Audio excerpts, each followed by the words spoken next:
Scaling from solo to team, the mistakes when growing an agency. Now, you might be thinking when you're hiring a team that, that is the final destination. That's what you need to do. Just go and hire a bunch of people that are really amazing designers and you'll have your agency. That's where the chaos begins and projects pile up. A lot of people say that their profits are shrinking and suddenly they're managing people instead of doing what they love. My name's Helen Knight. I teach designers and agencies how to turn creative chaos into consistent high value clients using Creative Business Brain program and the Designer's Daily Leads method. And today I'm joined by Michael Janda, the agency legend himself, to talk about the mistakes that kill agency growth and what to do instead. So, if you're trying to scale from solo to team, this conversation will change the way you grow. So, yeah, let's tune in. So, Okay. thank you very much for joining me today, Michael. I'm so excited to have you. And yeah, I'm just really excited to talk about helping people grow in their businesses, their creative businesses. Yeah. I know we both help creative people. We both help the creative world, and I know we're both really passionate about it. So I'm looking forward to diving in. Yeah.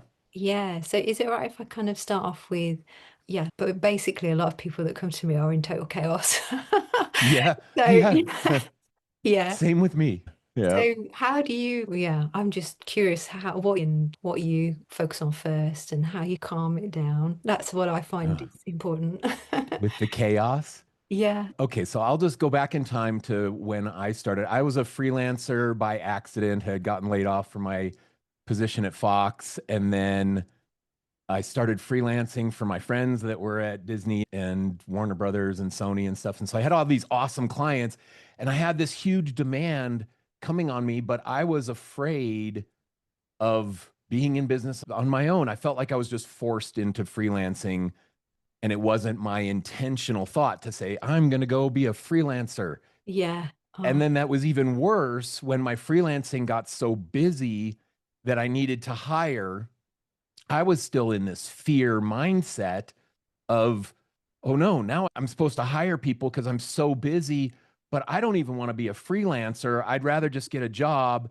And now what I have to do is actually hire other people for my company. yeah. And I had all of this fear based stuff. And I think a lot of the chaos that people have is from fear. They're afraid to Yeah. delegate because Yeah. nobody can do it as good as you. And they're Definitely. afraid to hire. They're afraid to give away profit to a contractor. So it's not even like hiring an employee. They're Mm. like, I only have $5,000 in this project and my contractor is going to cost me 3,000. Oh, I don't want to give away all my money to Yeah. that person. And so there's just so much fear of tight fisting money, fear of scaling, fear of delegating, all of it. And it just creates the chaos.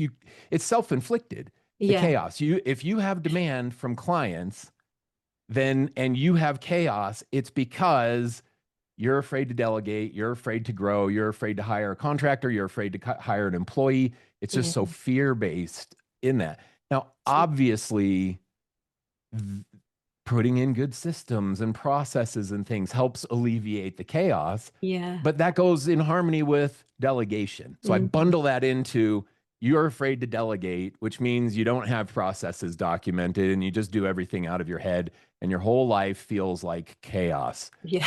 The- Absolutely. I know I've met yeah, all sorts. I've met bigger companies and smaller companies, and some of them just think just hiring someone's going to fix everything. yeah, Oh, we'll just find this magical person that will solve all our problems. yeah. And it's crazy, isn't it? Sometimes people just don't want to take responsibility. They just don't want to. Well, don't. It's not there. The people like me, when I should have been hiring, I wasn't taking responsibility to hire. And that was the demand that I had for my business. I was supposed to hire, but I was resisting it. But Yeah. people, you can't just hire somebody in and say, oh, here, go fix my business. Yeah. Because the people who can fix your business are running their own business somewhere. They're not applying to work at your business. So if you're going to hire somebody into your business, you have to create a structure Mm. that they can operate in. And the book that changed my whole life on this, and I probably shout it out once a week on something, Okay. is the E Myth Revisited. And the Oh, E yeah. Myth Revisited Mm. game changed everything for me. It was the concept of he uses, I think, McDonald's in the business, but your job as a business owner is to systemize your business so that you can hire in somebody to do the process so that they operate the same way that you do. So Yeah. when you're hiring, your advice or my advice to you is don't just hire a designer. You're hiring somebody who can do this. You have a task list of 30 things to design a logo in your business. These Mhm. are the 30 steps that you take from research and mood board and go to Pinterest and create mood boards in this template and present them to the client. And that's Yeah. round one. And then get their feedback. And you go down and you have this 30-step process. So Mm. what you're hiring for is, can this person that I'm interviewing do steps 1 through 9? Can they Yeah. do steps 17 to 30? What can they do step 1 to 30? You're not hiring them to be a designer and come in and do branding or logo design the way Everything. that you do. They're only going to do it the way your business does it Mm. if you have that process outlined and then you hire them into the process. Yeah, absolutely. Yeah, said. And yeah, there are recently actually I came across something. There's an AI piece of software. I'm trying to remember what it is, but there's something that actually it follows everything you do for a day, which is really Oh, helpful. And yeah. it creates your own sort of systems and things so that you can Oh, then go, hey. this part of my day, I'm going to give to someone else. Yeah. Yeah, it That's makes it so good. exactly it. That's Mm. exactly it. I coach to a bunch of people and I have a mastermind group. And one of the people that I'm coaching in my mastermind group, they're really struggling yesterday. Like yesterday, they've grown almost 3x this year. So almost Wow, 300% growth this year, amazing. which is just crazy growth. It's Yeah. so stressful. And so they're in that chaos mode that we're talking Mm. about here. Yeah. And my thought this morning when I woke up and started getting my day going, I was like, you know what? I'm going to text them. And this is what I texted. I said, think of something that you're planning to do today that you could delegate to somebody else. And it can be anything. Just think of one thing that you can delegate to somebody else. Yeah. And your reaction will be, it's easier to just do it myself than it will be to delegate it to somebody else and then have to train them and meet them and fix whatever they do. That's going to take me longer than just doing it myself. I might as well just do it myself. And I might as well just do it myself Mm. is the statement that ensures that tomorrow is just as chaotic as today and Yeah. that next year is exactly the same That's as it. today. It Yeah. is the non growth statement. And so many people struggle to scale because they say that to themselves. I might as well just do it myself. Yeah, that's it. And if nothing changes, and Yeah. yeah, it is getting out of bad habits though, isn't it? And I find that a lot of people that I talk to, a lot of people that I help, they're in a lot of bad habits. And sometimes they just haven't got a clue. They don't realize what they're No, doing. you don't know. You don't know. No, not till someone points out and goes, do you Yeah. realize you were telling me that last week and you said you were going to do this? And they're just in Yeah. that consistent, it's yeah, reliving the day over and over. It is. And I did it. I did it. It Mm. was just you. And I get it too when people go through it because my life before I started hiring and scaling my agency, my life was what's the next deadline? What's the next email? What's the next delivery? It's check the Yeah. box, milestones, deliverables, deadlines, repeat or proposal, invoice, Yes. sell.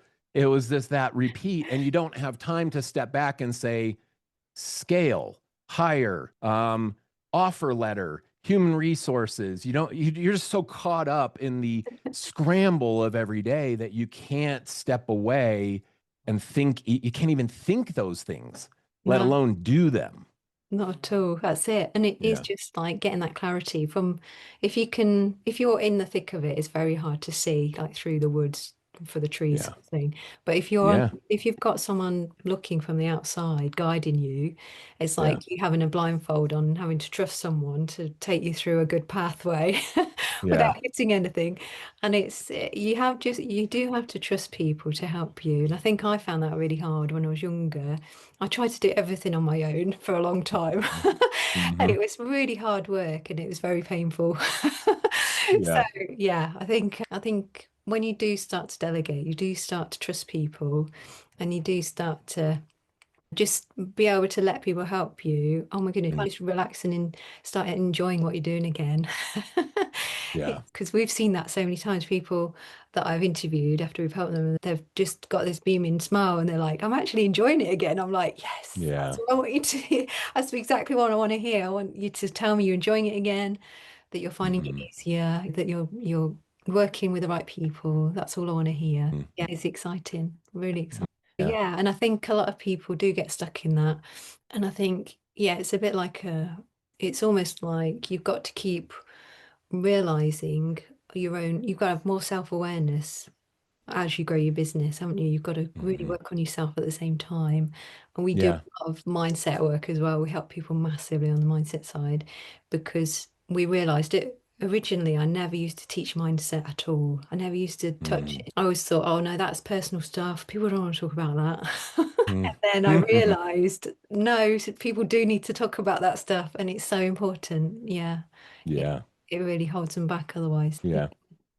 How do you feel like, did you get any help on the mindset side as you were growing your businesses as well? I didn't get any help anywhere. Because it was so I started freelancing in 2002. I started really scaling 2004. So Mm, 2004, by 2000, so I hired my first person in 2004. By 2005, I had 5 people. By 2006, I had 12 people. And we dipped in the recession 2008 and 9, and yeah, then grew back up to 20 people or whatever. That whole time of growing and scaling my agency, it was pre YouTube channels, yeah, pre online business coaches, it was mm, pre Zoom calls, it was yeah, pre everything. And so my help, quote unquote, was just reading general business books. It was getting the E Myth and Good to Great and yeah, the Dale Carnegie books and reading Tim Ferriss and just yeah, getting these interesting insights about business and mm, operations and management and process books and things, the Toyota Way and lean manufacturing. I read the Toyota Way, which was a big book in maybe 2006 or 7 or so. And it was like this, it was all about lean manufacturing. And so I'm sitting there thinking, having to take lean manufacturing, which is Toyota's Kaizen process, I have to sit back and say, how do I apply this to a creative business? And so my help was that it was generalized mm, business information that I was trying to apply to a creative business because there was no creative business brain Helen floating around the internet who I has know. already created the Kaizen model for a creative business and you don't have to adapt the Toyota way. Yeah, So yeah. people today are just in such a good Oh, it's so much easier now. situation. Yeah, Yeah, I say compared that to to, people. I yeah, tell people that all the time because yeah, yeah, same with me when I had my first business. I was around before Facebook or before LinkedIn, all of that. I was yeah. yeah. So I've actually just had my 47th birthday, and everyone keeps going, Oh, "You're you did? 47." It's so good. I'm 53, so I Are hear you? you. I hear you. Yeah. Yeah, so I'm feeling Good. old, but yeah, Huh? it's been a really exciting journey. Yeah. But yeah, I was the same really. Yeah, I felt like I didn't get help for such a long time, and I think that's why I Yeah. do now because you feel for people. I feel for people so much. I'm such an empath, and I really feel it for them. Yeah. I'm like, oh It's my God, exactly let's get this exactly sorted. me. It's Yeah, exactly me. It's why I say yes to a conversation with you because I'm like, okay, she's got a group of people.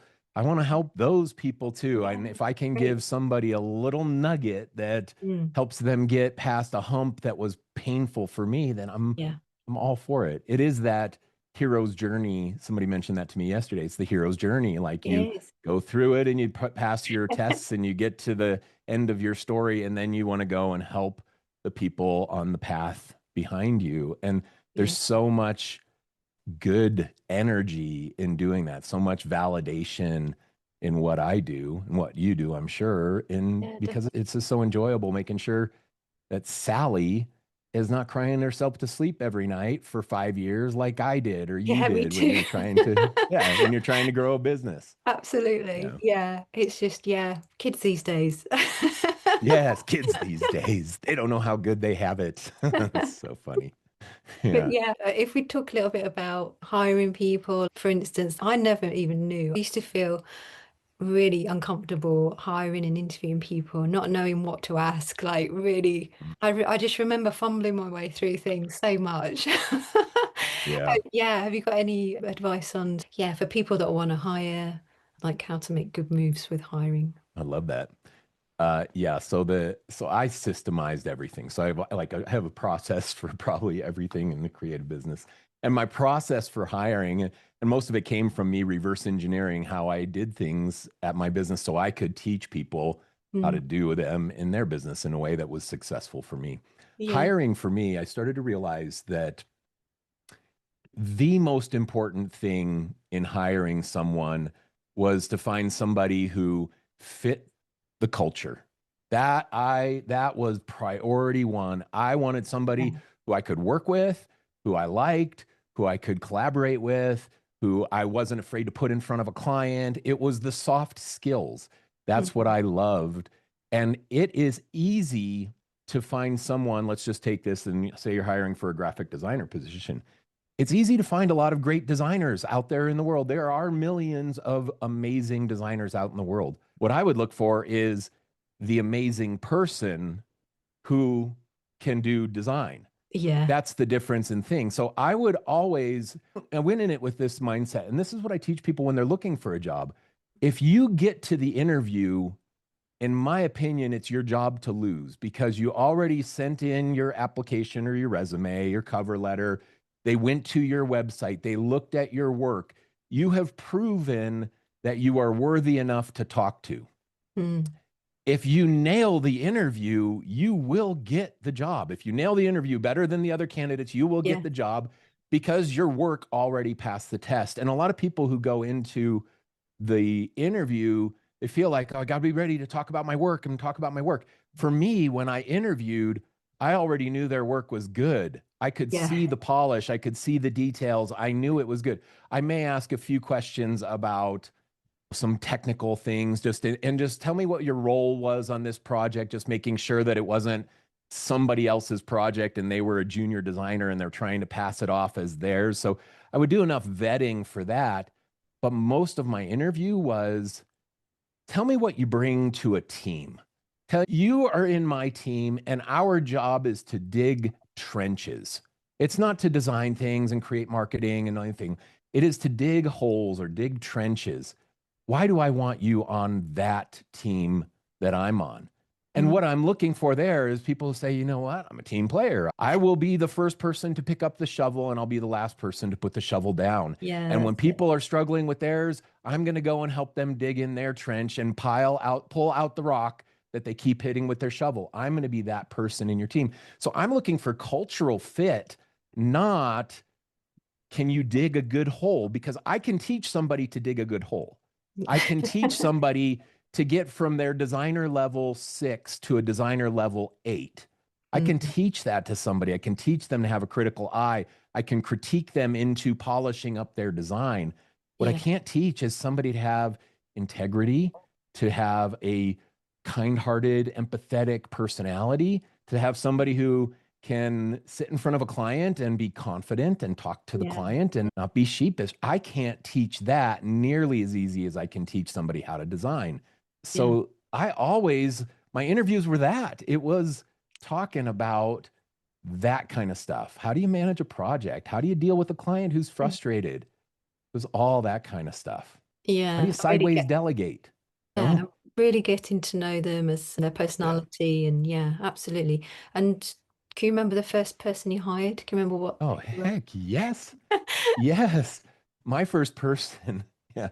So over my agency run, before I sold my agency in 2015, and over my run, I had hired 72 people. I also track all my freaking data. I got data for everything. So I hired 72 people over the run, not 72 all at the same time. My biggest team during that run was like 20 full-time employees, but there were 72 who cycled through on my 13-year run, who Right. cycled through.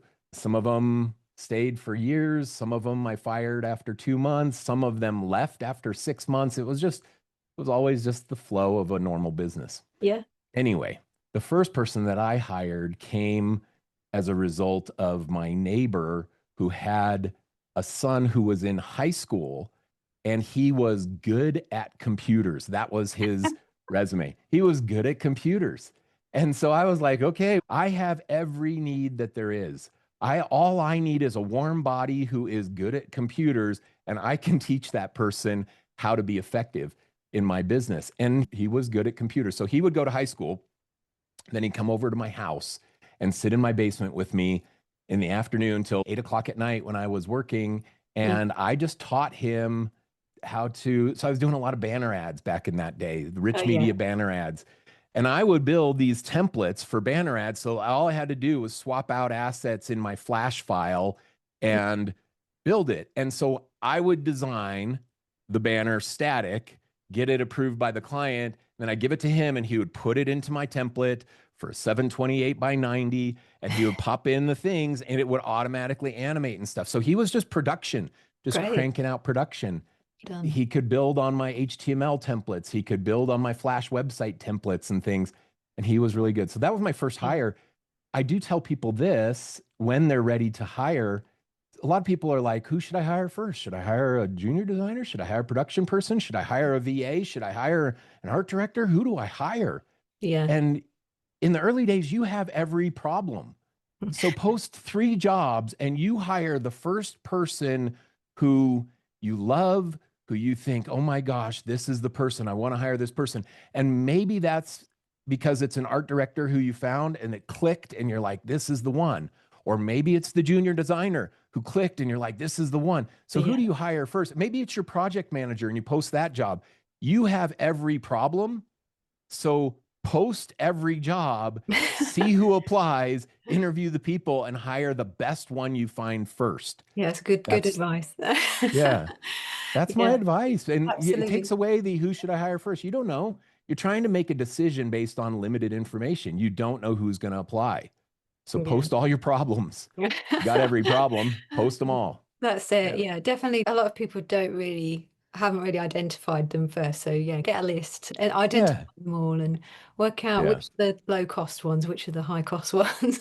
Exactly. Yeah. Yeah, absolutely. But yeah, absolutely. And it's an exciting time, even though it's probably stressful for people. But I find a lot of the time it's only stressful because they're worried, like you said, it's the fear and they're worried about not having enough work or not being Yeah. able to like hiring someone and they're not actually having enough projects. So Yeah. yeah, and Let me, I've got some nuggets on that that changed my life and changed my business. And mm, one of my biggest fears in the early days, this is what got me from being a freelancer to having 5 full-time employees after 1 year and 12 full-time employees after the second year. This is the mindset. My my mindset before hiring was I was billing like $220,000 a year or something like this, 220, 240, somewhere in that, my first couple of years. And I was thinking, if I hire a $60,000 designer, now instead of making $240,000 this year, I'm going to make $180,000 this year. My brain was like, it's all cost. It's all cost because I'm adding $60,000 to my overhead. yeah, Now, my reality check was, and the change, and this came from the E-Myth, I think it talked about, I'm pretty sure it was, but anyway, I started to realize that business is in 3-month increments. When you have publicly traded companies, they report their earnings every 3 months. yeah, That's the check-in point. So mm, I changed my mindset from I'm not hiring a $60,000 a year employee. I'm hiring a $5,000 a month employee for the next 3 months. And then let's see what happens after that. yeah, My yeah, risk was not 60,000. My risk was 15,000 over 3 months. Now mm, I could look at my bank yeah, account and if I had enough money in there to take the risk, I would do it. If I had enough profit in my next 3 months of billings, my mm, projected billings, I could do it. And yeah, all of a sudden the calculation became way less scary. mm, And this is what usually happens because I've taken a lot of people through this and from a coaching standpoint, what usually happens is 2 weeks later that you're either, oh no, I got to fire this person, or you know what? I would rather pay this person than pay myself. I am all in on this. One of those two things usually happens in 2 weeks. So you're not even spending the 15,000 for this experiment. You're No. spending 2,500 bucks. Yeah. That's what you're spending.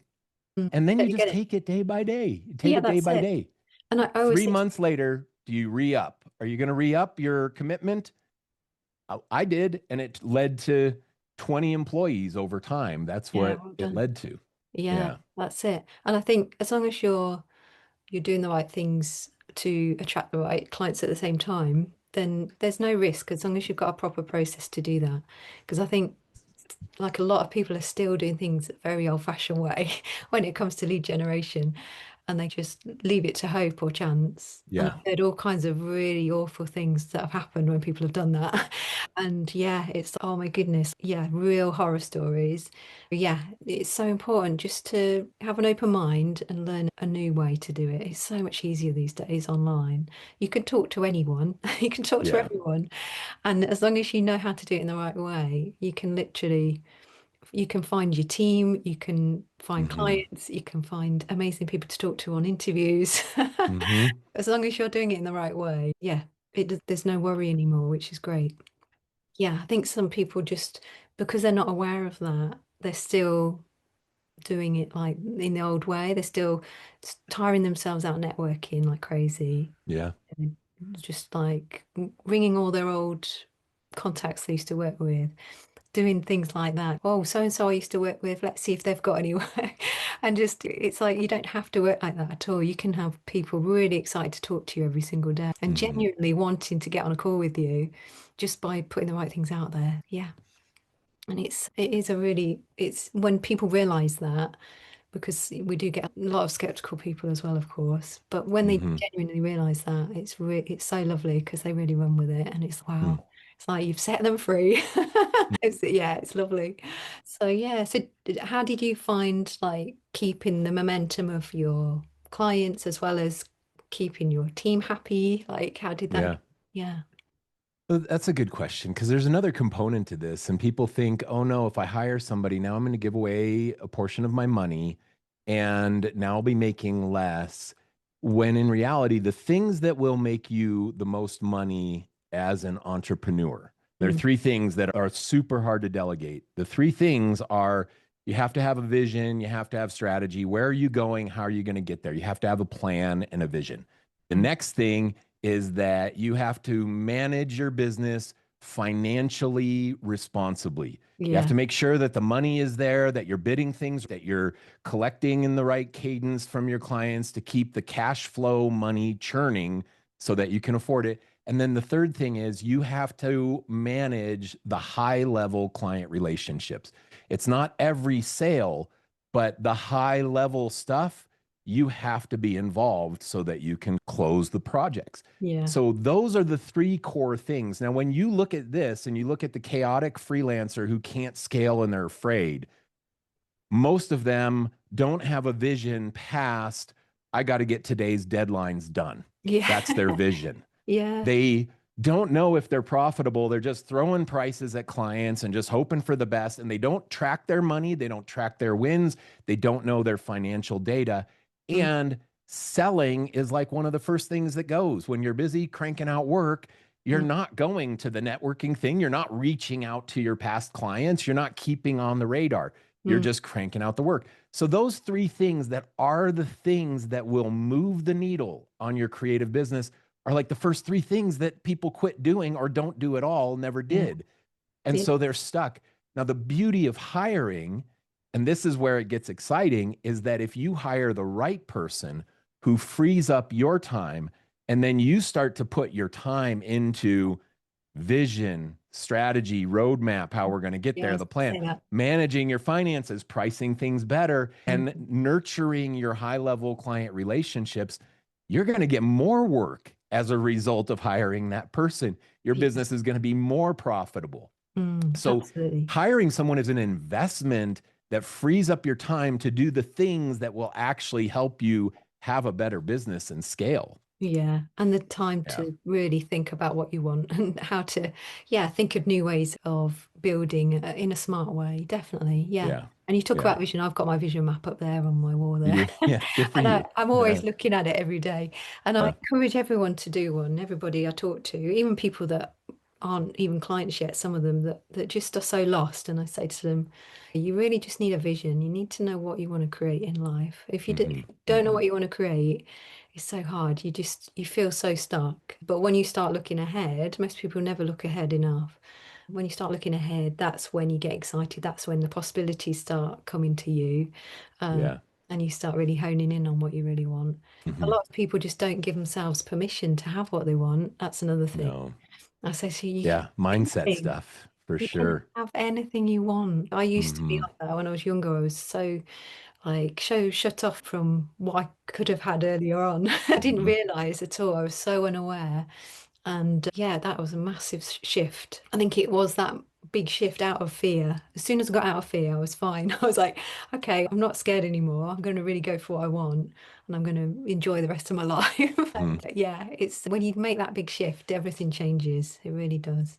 Yeah, a lot of the time people need to really start to reprogram themselves and become a leader. And once they get a different mindset, there's no stopping them after that. It's quite exciting. Absolutely. Okay. And is there any, I don't know, any sort of anything you want to talk about where, like, obviously when you've got a team, like we do team trainings, I do trainings with my team now. Yeah, what do you advise for keeping the team working together and enjoying the work and really feeling part of it and really feeling it's not just your mission, it's theirs as well. Yeah.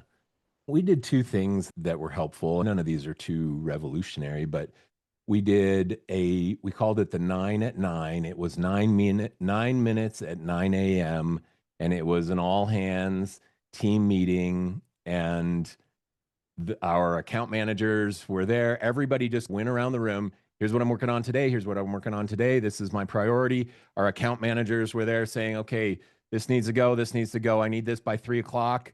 The designer was like, yep, I'm on top of it. And it was just as rapid fire as you Great. could make it. And Yeah, it that's great. kept people aware of so and so is super busy, has a deadline, and Mm, I'm not very busy.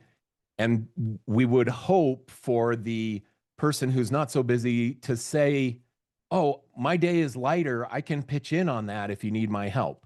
I can do one of those logo comps for the design if you want me to throw another one into the batch that you're going to yeah. deliver. Mm, So you have that all hands on deck, 9 minutes, 9 o'clock, and you do that rapid fire thing. That helped people maintain the team spirit, so to speak. yeah. I would do every 2 weeks, I would do a presentation on payday. So it was payday and it was the employee group meeting, and I would take people through here's what's happening, here's what we're doing, here we just went, we got landed these 5 projects from these clients, we just went to LA and we met with so and so, we landed this project. So we would just update them on what's happening in the business so they were in the know of what we were doing, where we were going. So that helps people get the vision. And then we did all the fun things too. We had the ping pong table and the foosball table and the barbecue grill, and we had a full kitchen in my studio space, and we'd make the cookies, and we'd have birthday things, and Oh, lovely. we had a company boat at one point, and Oh, I bought a boat, and we would take half the team boating one day and the other half the next day, so that we had people. So in the summer we would do the boating thing. So I was always just trying to create the business that I would have wanted to work at yeah. if I was still working, and Yeah. that's what I tried to build Oh, amazing. Well culturally. done. Yeah, that sounds Yeah. fun. I think Yeah. it's got to be fun, hasn't it? It's got to be fun, and people have got to want to really be part of it and feel Yeah. like they're really making a difference. Absolutely. Yeah. Yeah. Okay.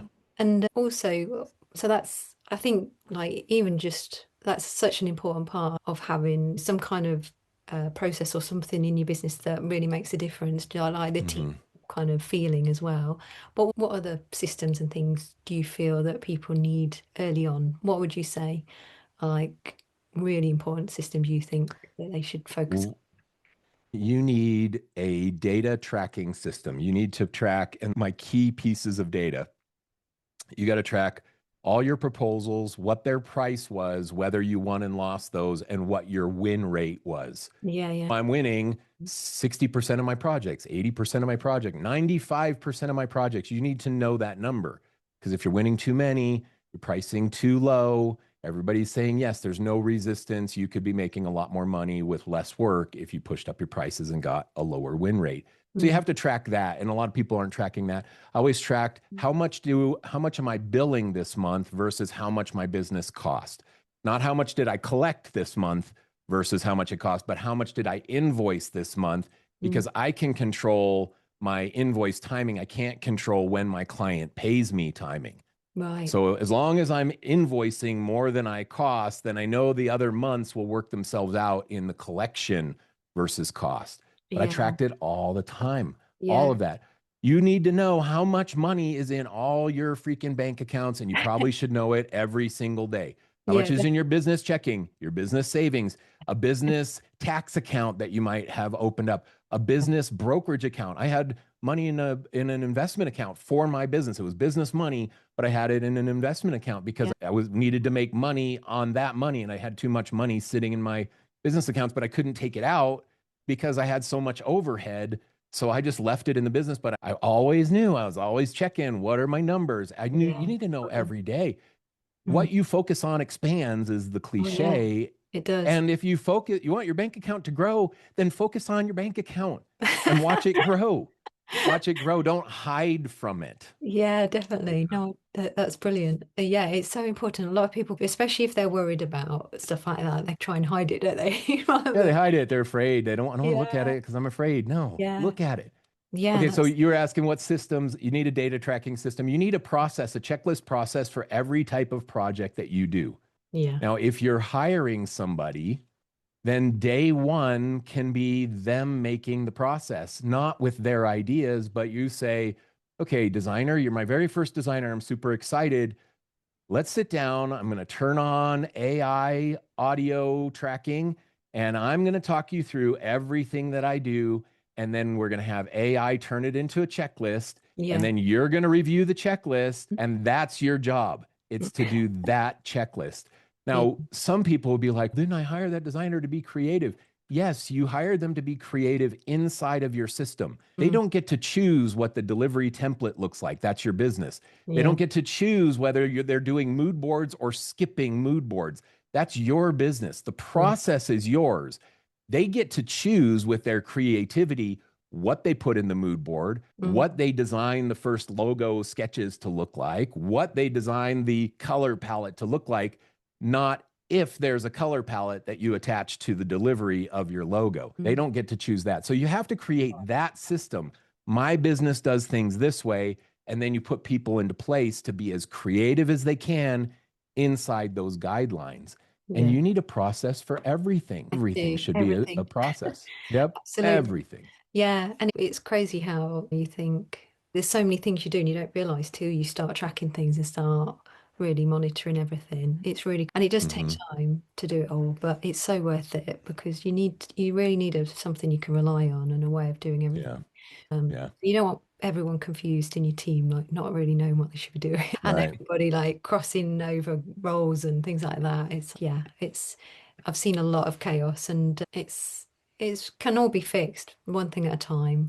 A lot of people Hmm. come to me very overwhelmed. So it's just what let's deal with one thing at a time. Yeah, absolutely. Okay, and yeah, and obviously people are obviously not really used to doing well, I guess these days they are, but a lot of people still aren't used to doing a lot of social media stuff. That's its own Hmm. system and process as well. People like you've got to make time for growing the business, and you can make time. It might take some people longer than others. Sometimes we meet people and they're ready, they've got time and they can really run with it, which is great. And they can start promoting themselves and doing the right things and really generating a lot of excitement and booking calls. But other people it takes them longer because they've got so much chaos going on. It takes them Yeah. a bit longer, but it doesn't matter. It's not a race. It's not a race. It's just doing what's right for them. Yeah, but make it fun, make it enjoyable. When you're doing social media stuff, enjoy it and make it your own. And yeah, I love doing things like this. I love having interviews Hmm. with people and get to I know. do too. So fun. Yeah, Yeah. it's fun. And yeah, Hmm. and these days, like we're saying with AI, there's so many quick and easy ways to do it now. It doesn't have to take all your time up. Yeah, before all of that, that's all fairly new. But before that, I used to get people saying sometimes, "Oh, but I haven't got time to do that." And I'm like, "Yes, you I have. know. You have. You need to make time. Yeah. You've Yeah. got time to do everything you want to do." And yeah, and now it's even easier, which is Yeah. so exciting. Uh, Yeah, my systems and processes would have been even more, they were dialed in, like my processes were dialed in, but they would have been even more so if I could have just dictated yeah, into AI, just sat there and just talked and said, here's what we do, and you just yeah. brain dump it, and Mm, then it comes back poof, organized for you. Oh, amazing. I would have loved that. Yeah, Yeah. here's your whole content for the month. It's like, what? Yeah. So Yeah. yeah, amazing. So yeah, life is so much easier and it's getting easier for everyone, I think. Mm, I do think you just, if it's not getting easier, it's just about you've got to look at things in the right way. I always say to people, if you're not looking in the right direction, then it's not going to be easier. You need to mm, be focused on the right things and mm. you'll start to see the light and start enjoying it again. Yeah. Yeah. Okay. And so you briefly talked about like tracking your proposals, that kind of stuff. Like now, I feel like most people that I talk to are having more kind of sales conversations around design rather than just sending off proposals. Do you teach a lot of sales or yeah, how do you Oh, feel about yeah, sales? How do you totally. feel? Yeah. Yeah, sales is everything. It is Yeah. everything. And it's the Mm. biggest pain point or the biggest struggle. It's the thing that most creatives don't want to do because they don't ever want to be salesy. They don't want to be Yeah. sleazy. They don't want to, they don't want to do it. They just want to do good work. They just want to do good work. And Yeah. you got to sell it to do good work. So you got to Yeah. be there. I simplified the process and I didn't even know that I was, but it is relationship sales is the game It for is. most creative entrepreneurs. That's the Mm. game. It is meeting new people, positioning yourself as a solution to a problem that they have. And Definitely. that's the sell. That's the Mm. sell. And building trust with those people over time. And so a lot of people are like, I'm going to a networking thing. I didn't get any clients. Of course, you didn't get any clients because you sat at a table with seven people and you met them for the first time. You will get them to become a client after you take them to lunch, connect with them on LinkedIn, Yeah. send them a book next month, take them Mm. to lunch again, go connect with them on Facebook, comment at how pretty their family is from their new family photo, and then all of a sudden, poof, they want you to do their website. That's what happens. It is nurturing relationships over time that Mm. generates opportunities for you in the future. I didn't know. I felt like I never did sales at my agency because my sales job was I flew to LA, San Francisco, New York, Washington, D.C. That's where the vast majority of all my work came from. And Yeah. I would go and I would set up a meeting with every single person that I knew or could know in any of those places and nurtured relationships into client opportunities. Yeah. That's what every creative needs to be doing. That's your sales system. It It is. is list all the people that you've ever interacted with in business and track your touch points with them over time and make sure that you're not leaving somebody just ignored. Yeah. And I would challenge everybody listening to this, think of somebody who maybe paid you last year or 2 years ago, and you have not touched base with them this entire year. Think Mm. of somebody, and everybody can probably think of somebody. And hopefully you're thinking, oh, yeah, geez, Jake, I didn't even touch base with Jake. Jake paid me $20,000 in 2023 for a Mm. project, and I haven't even emailed him since. Oh What am gosh, I doing? And crazy. everybody has that. Everybody Yeah, has it's it. crazy, isn't it? It's Yeah. crazy Yeah. because time passes so fast. You let these relationships go stale, and then all of a sudden you have no work. No Yeah. wonder you have no work. You Yeah. haven't been nurturing anybody. But most creative people have never heard of a CRM system. Yeah. They've never heard, they don't Yeah. really know what one is. So once you start giving them a few tools as well, it's so much Hmm. easier to track things and you don't have to do Hmm. it all day. It's just like a small part of your day where you do a certain amount, you track how many you're talking to or doing. It's just getting into that rhythm, be part of your day. It's just, I yeah. simplify the rule on that too. It's Mm, do something every day that relates to sales, mm, whether you're busy or not, yeah. every day. So if you're busy right now and you're slammed with deadlines, then at the end of this day, you're going to look at your list of people that you can nurture, and you're going to find somebody who is ripe because you haven't touched base with them for a while, and you're Mm, going to send them an email, or you're going to send them a LinkedIn message, or you're going to go on their LinkedIn and comment on their post that they posted, or you're going to go on their Instagram and comment on their latest post on Instagram, yeah. and you're going to remind them that you exist. That's checking your sales box for the day. Now, if you do something like that every single day, by the end of the year, you're going to have 365 touch points with Yeah, various people. I promise there is no scenario where that does not generate new opportunities for you if you do absolutely. 365. And that's Yeah. just one per day. Mm, 15 seconds on some of those. yeah. The longer version of that is going to take you 2 minutes. Not doing sales is because you're not prioritizing it. It's not a time related thing. It's just Mm, not a priority for you. So no. make it a priority. Do one thing per day at least. Yeah, it is crazy how people just don't realize that they're not setting it as a priority and they think that's okay. They just, and then they Yeah. moan about their situation. And I'm Oh, like, no, I don't have any work. No, of so course. what did you actually do today to get work? Yeah. Yeah, What it's did you not, do 3 months ago to get work? Because that's the work yeah, you'll have today, that's is the it. stuff you were nurturing 3 months ago. Absolutely. It has to be a Yeah. daily habit. And it's Yeah. just, if you're not doing those daily habits, it's just, yeah, it's bonkers when people don't, Hmm. I mean, most people don't align their goals with their actions. And that's the thing that I say a lot to people. You've got to align everything that you really want in life has got to be aligned to your actions. If you're not doing enough, you're not going to hit those big goals. You want to do big things, you've got to actually take a lot of action and really do something big if you want to achieve something big. Yeah, it's crazy. And I think sometimes it is just a little bit of touch of reality. Something has to happen sometimes for people to realize. And that's just part of being a human being, I think. When Hmm. you start realizing, oh gosh, I've let myself down. Okay, I'm not going to do that again. And you learn, and it is a Hmm. learning game, isn't it? Hmm. Yeah. And I think, yeah, if for some people it's easier than others because they might already have a team or there might be two of them in the team already, but it is doable on your own as well. I did it a lot on my own as well. You Yeah. can definitely grow a business and get a massive amount of interest and booking calls every single day and do it on your own. It's absolutely possible to do that. It's just, yeah, it's just figuring out your game plan, what you want to create, and yeah, designing the business that you really want. That's what it is. But yeah, I don't know, did you ever get to a stage where you were like, okay, I need to find someone that can do this side of things, or you were quite happy to do both? No, do this side of things, meaning sales and stuff like Yeah. that. Yeah, I tried. Yes, I hired salespeople. I hired biz dev. My right hand person was over sales for a Yeah. while. I tried.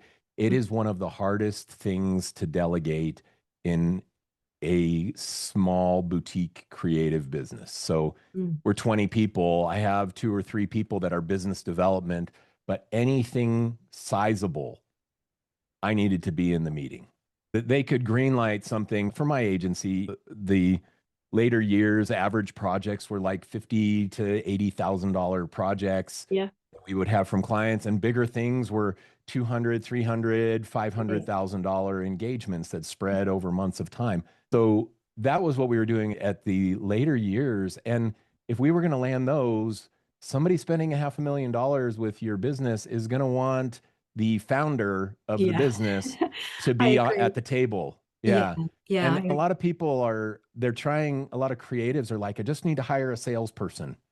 That's at the detriment of your growth, because Mm. anybody who wants to hire you, even at the smaller phase, if you're a little shop of three people, you have you and a couple people, and one of them's a salesperson, and you're the founder, and that salesperson is out trying to sell creative services, and you're not there. The client thinks you've got three people, and I'm not important enough for the founder to come and sit with me. I want to be an important client. I want to feel important. And you not being in the meeting immediately makes them not feel like they're a priority, because they're not, obviously. Yeah. But you being in the meeting and saying, we want to work with you. I know we can help your business. It comes with so much authority Yeah, because you're the founder.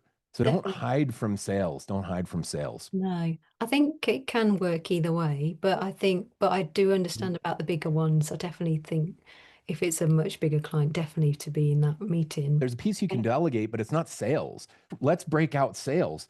There's lead generation, there's Yeah, yeah. qualification, Mm, there is proposal creation, there's problem solution identification in a discovery meeting, there's the proposal creation, outlining the proposal, there is presenting the proposal and resolving concerns, objections, yeah, and then closing the sale. yeah, So you can delegate lead generation, you can delegate yeah, you can. proposal creation. Mm, There are a lot of things inside of a sales cycle that yeah. are delegatable. And I delegated all of those, but I Mm, did not take myself completely out of sales. Well, I did for 6 months. And guess what happened to my numbers? They're yeah, cut in half. 6 months later, I had to come back and be like, man, we're doing half the business we were doing yeah, before. And I had to come back into the business and salvage client relationships and start getting things moving again. yeah. It's not easy. It's not So easy. Yeah. yeah, so think of sales the same way like when we opened, you have a list of 30 things that happen from initial contact to closing a sale. Mm, So what of those 30 things do you have to be in, and what are the 30 that you can delegate? So yeah. yes, you can hire a salesperson to do item number 1 through 6 and then item number 8 through 12 or whatever, but you're going to be checked on several of the items in that 30-point cycle. Yeah, definitely. Yeah. And it's definitely something people just want to avoid. But once people enjoy having those conversations, they do actually change the tune a lot about the way that we teach our sales. We call it authentic sales. And it Mhm. is an enjoyable conversation. Okay. So when people realize that, they first of all look at me like I've got, I don't know, like I've got a green face. They're like, do I really have to do this? And then I'm like, yeah, just all I want you to do is I want you to customize the questions and show me what you're doing so that I can advise you. And then I want you to go away and practice. And I want you to plug yourself into your earphones. I want you to walk around the house listening to yourself, have this Mm-hmm. conversation. And when it feels comfortable, then I want you to have your first call. Okay. And Mm-hmm. people are blown away by the difference it makes by having the right conversation. They, yeah, I had a lady who was scared to charge more than £15,000 for a project. Now she's Mm-hmm. charging £40,000 for a project. And Yeah. just through these conversations that she's having, which is amazing. It's a massive shift for her. Plus, I gave her huge belief that she could do it. But but yeah, she's absolutely a rock star. So I think once you start to be a bit more comfortable having conversations, and that is a massive step for a lot of people. But it is just telling yourself the right things, nothing's gonna happen. You're just gonna get to know this person. You're gonna work out what's going on, if you can help them, what they've struggled with, what they tried doing before, that kind of thing. So you've got to figure out what the frustrations are, what are the things that are they've maybe gone to other agencies before and they feel like they've been ripped off, or you've got to Yeah. address all those things. Yeah. Once you've addressed all those things and you start helping them, guide them to a better way of doing something, they will absolutely love you. They will absolutely, Mhm. if you really understand the situation, really understand them. It's yeah, and it's so much better, I find, than sending something and letting it go because you're not really in control of that. So it's Mhm. better if you can have a conversation. So yeah, at the moment then, do you feel like when you're helping people, do you feel like it takes them a little while to really understand that side of things, balancing the growth and the actually doing the work?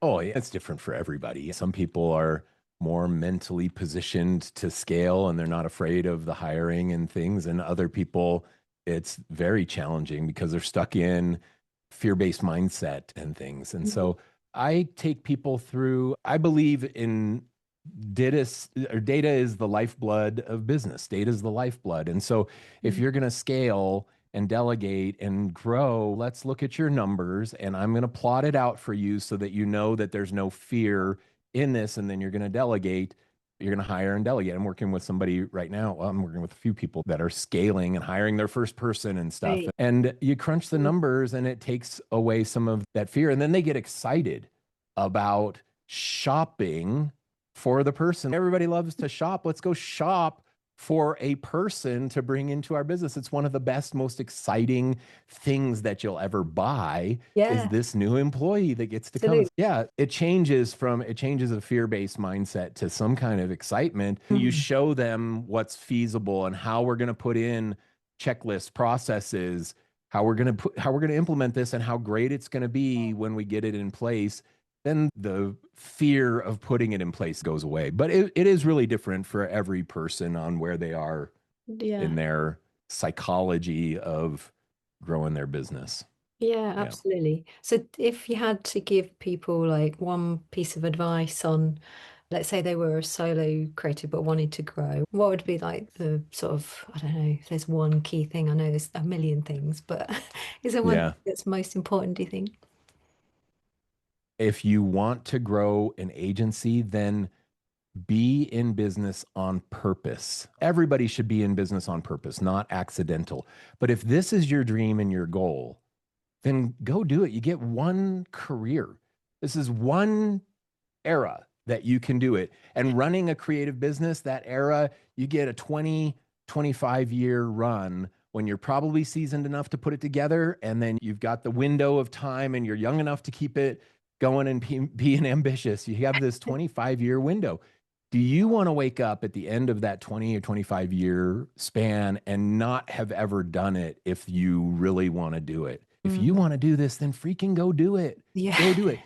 I know a ton, hundreds and hundreds of business agency owners, and they're no more special than you or me. They have just taken the risks and they've done it intentionally. Yeah. That's what they've done. And Yeah. I think that's a last little takeaway. But I will say the flip side of that, if you don't want to do it, then don't do it. Don't feel like that's the only way to have a successful creative career. Yeah, You there's can so many be, things. there's so many ways you can be the digital nomad. And I was jealous for my agency run. After I sold, I was there for 2.5 years. So my full agency run was like 15 and a half years. Mm. And I was so jealous of some of my friends who were digital nomads and they would go and they would be on the beach working in Yeah. Bali. And I was stuck with my 20 employees. And I'm like, I could never even do that. What am I doing? So there is a beautiful life if you choose that route. Don't feel like scaling a creative agency is the only Definitely. route to be able to say, I had the perfect career. It can be the opposite. Or you can be employed. There is no fault in you saying, you know what, it's not for me. Yeah. Hiring, scaling, business, it's not for me. It's not for me. Then go Mm. be an art director, creative director, or even just a designer at Yeah. some agency somewhere, some in-house agency, in-house team.